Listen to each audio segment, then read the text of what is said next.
It seems to me that everyone is always being judged no matter what. No matter what you look like or act or think, you're always going to be judged, and that's wrong. And especially with gay people, it's like a problem. People think you're not supposed to marry man and man, woman, woman. It should be man and woman.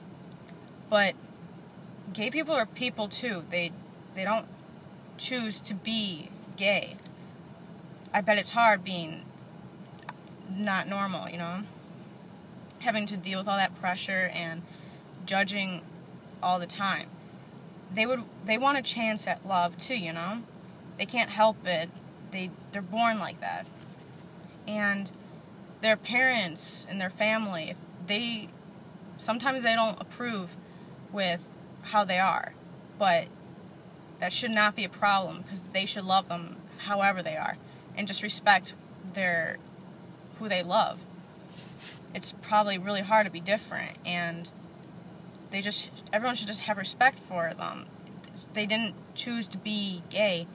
They're born like that. It should not be a problem at all.